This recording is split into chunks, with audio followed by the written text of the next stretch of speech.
about 15 miles 23 kilometers west of Bethlehem and about 20 miles 32 kilometers east of the Mediterranean Sea is the Valley of Elah, where the epic battle between young David and a skilled veteran warrior, the giant Goliath, took place. The young David, about 18 years old, was tagged not to have been trained as a warrior. The authorities were skeptical about him and found him unsuitable to show on such platforms.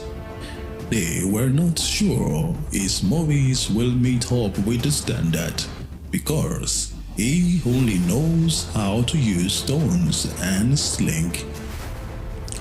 He uses smartphones to make movies on a budget.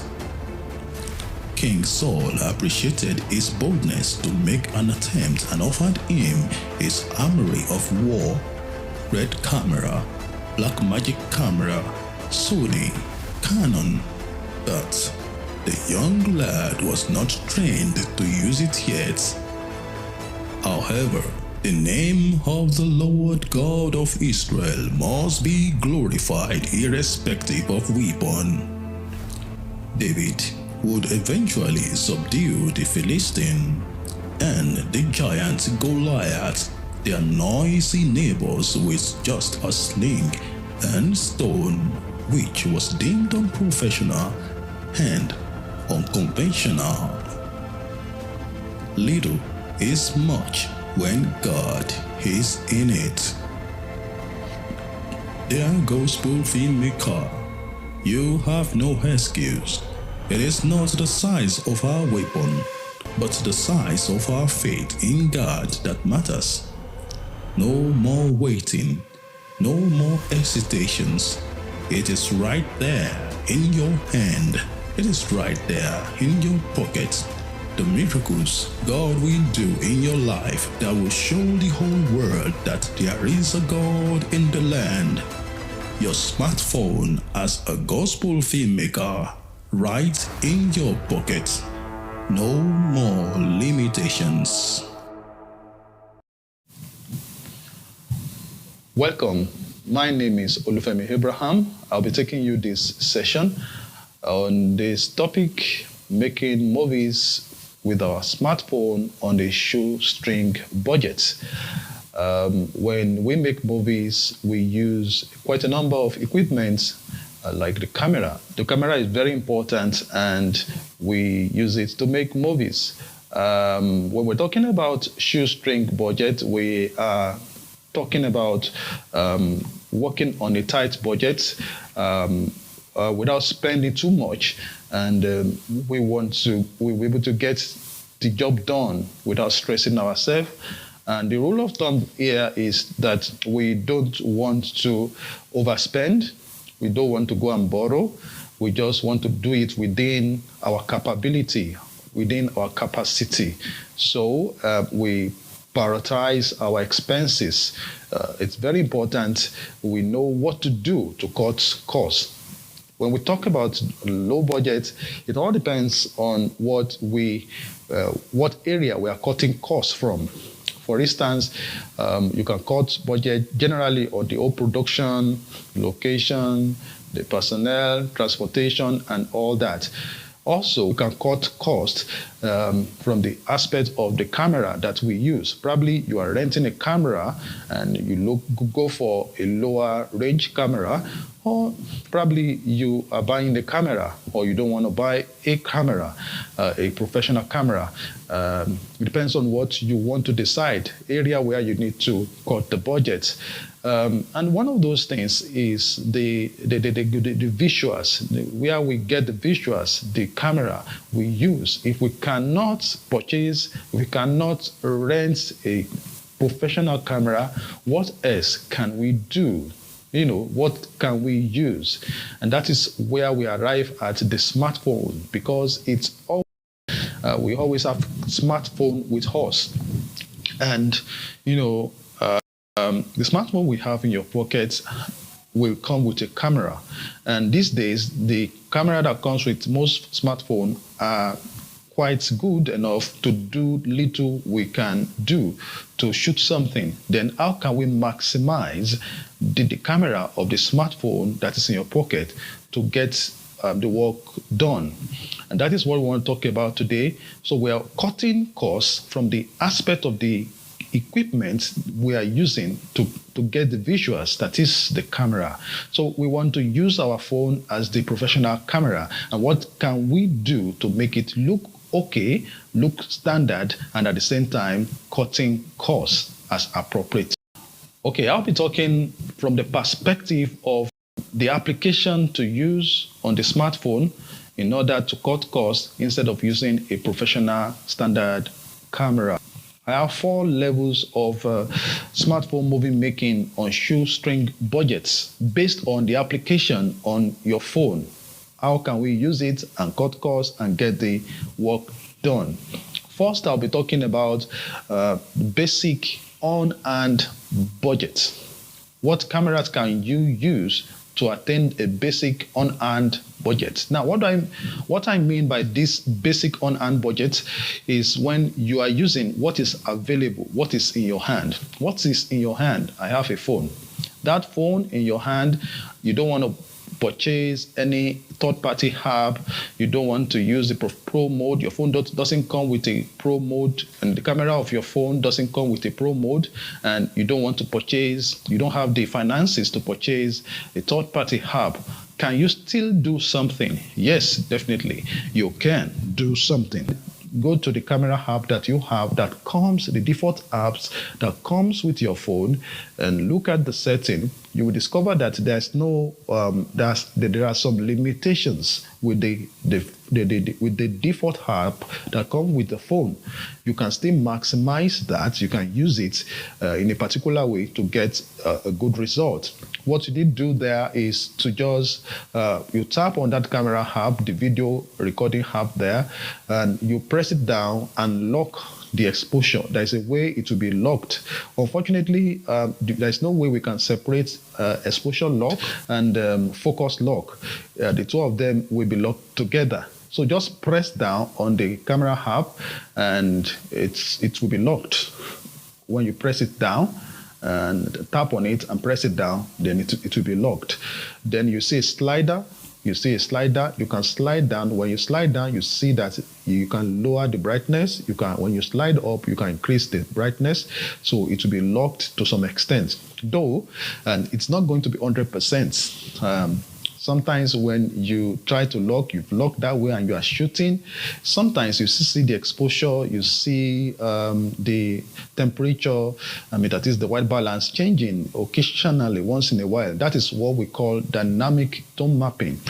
It's not perfect on smartphone, whether iPhone or Android. It does happen, but it won't be too much. It will be better to use it that way than not locking at all. So just go to your default camera app and lock the exposure, and you can adjust the exposure a little bit, and you can slide down if it's too bright, slide up if it is too dull, if the light is not enough. But when you do it too much, it could look grainy, it will not be too gold. So make sure you have make sure you have enough lighting around you to be able to use this method, and that method is what I call basic on-hand budget. Next one is the intermediate budget. Intermediate budget. This is when you use a sort of mid-range level. You attempt to make use of the professional mode, the pro mode that comes with your phone. There are some phones that comes with pro mode, professional mode, where you can adjust the shutter speed, where you can adjust the white balance, you can adjust your focus independently, unlike the normal default app that comes with phones. There are some phones that have that. iPhones mostly don't come with those functionality. It is very common with Android, more on Android. Before you can do that on iPhones, probably you need to purchase a third-party app. But for this level, it's mostly your phone coming with a default app, a camera app that has the basic video app, and also have a section that has the Pro mode.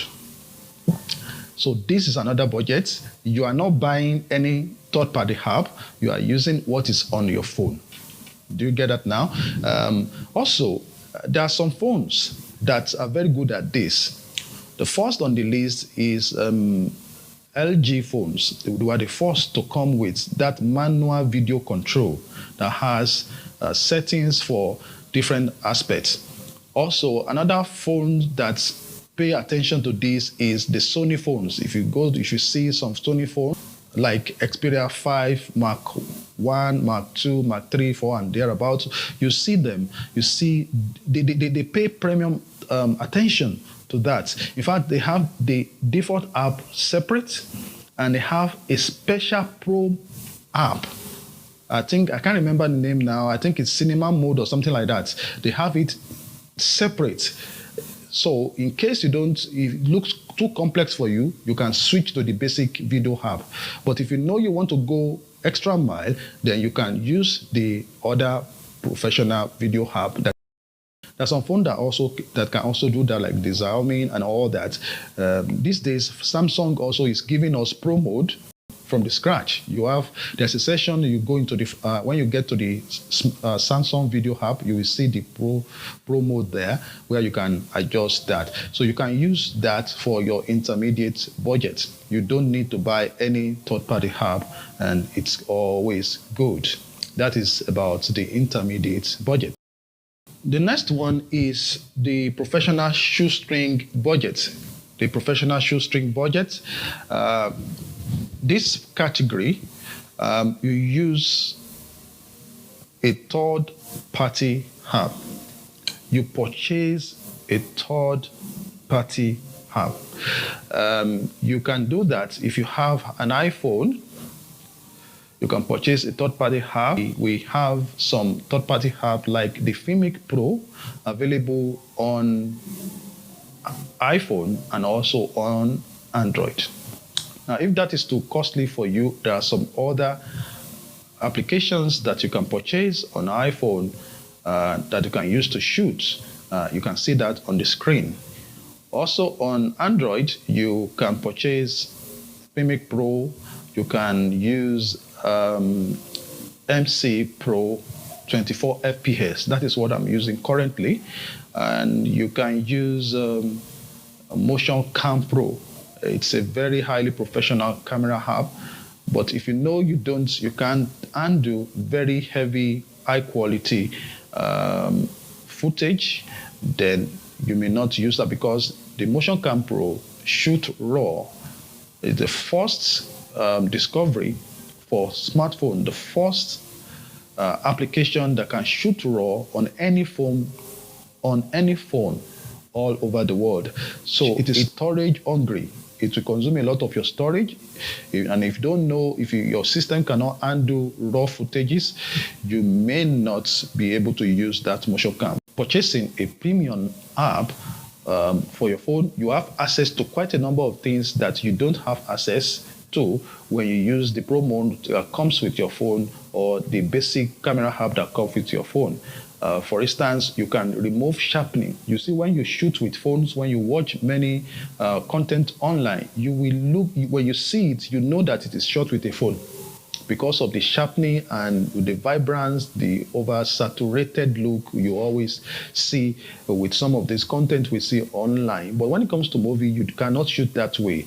The look of the video must be very soft. So to do that, most smartphone, the best of smartphone, they will naturally look sharpened. The manufacturers automatically, they are baked in certain things on the.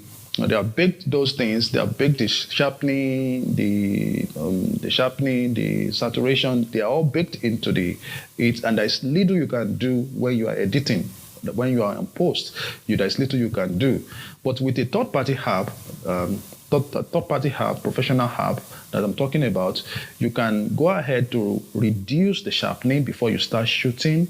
You can shoot flat, something that looks flat. That is, you can shoot with a log.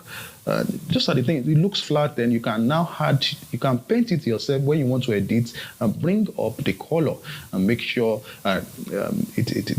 your satisfactory look. What you want, you now color it.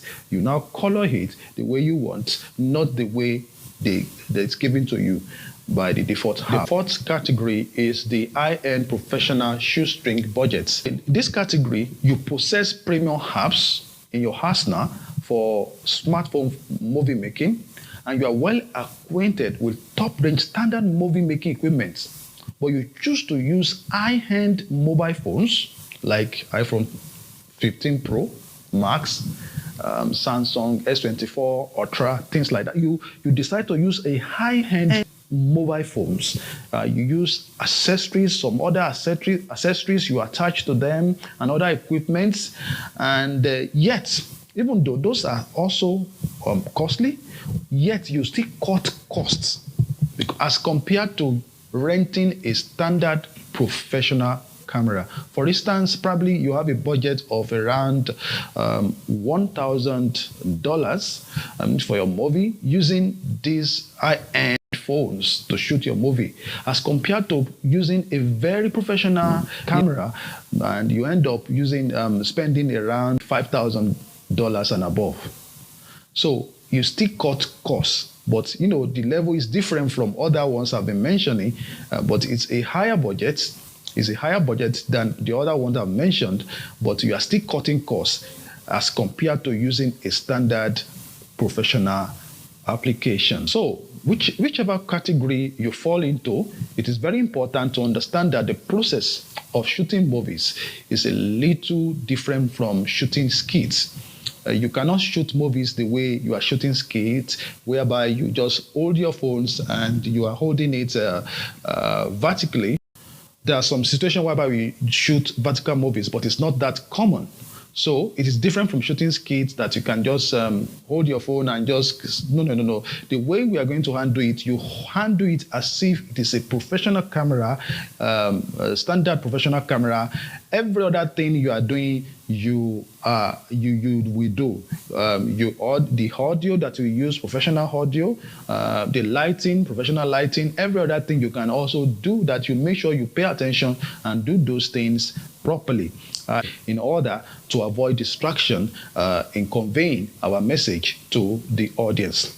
If everything is properly done, the audience may not know what we use to shoot or what we use to edit, whether you use a phone or whether you use a standard editing suit. So nobody will know if it is properly done, properly shot. Nobody will care, provided they are blessed through your message, which are strong, which is inspiring, and which is properly done. Christian soldiers, time for war. Explore the archive of accessories. Wipe the lens. Put the phone on airplane mode to avoid interference. Clear all background app to optimize the RAM and memory. Ensure you have enough storage. Set the camera. Activate the Pro mode.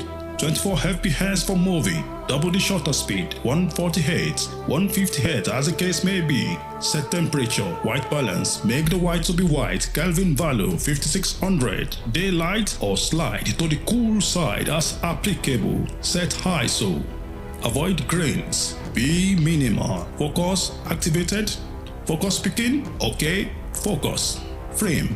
Rule of third, good composition, rolling sand, sand speeding, roll camera, camera speeds, clapper, boom set, stand by, and action.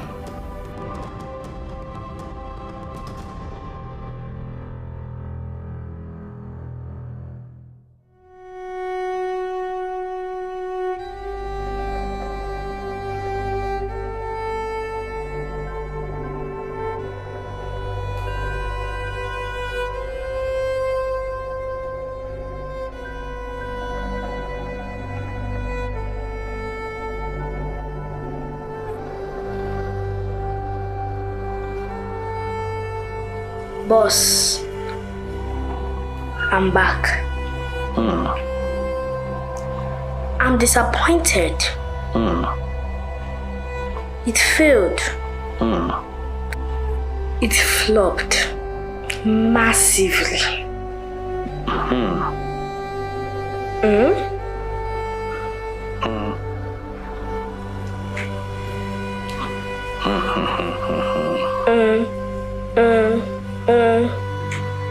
Is that all you say? Boss, stop this.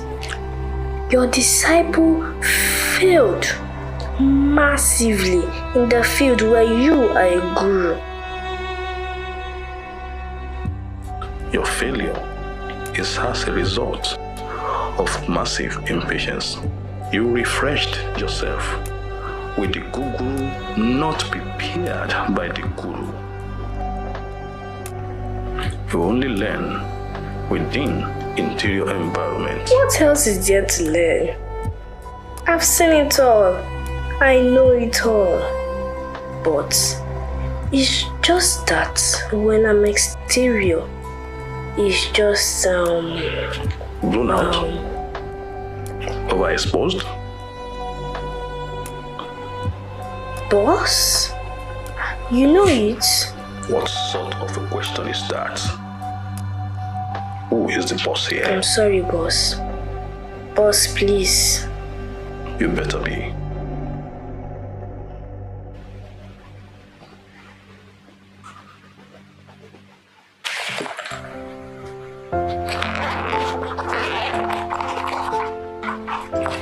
ND filter.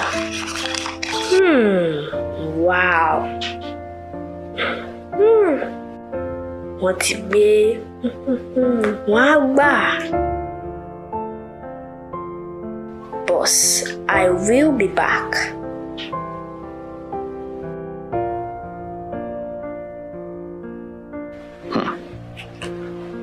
You will fail again. Fail? Where is the clip? You will be blown out if you do not filter yourself with a garment of humility and patience.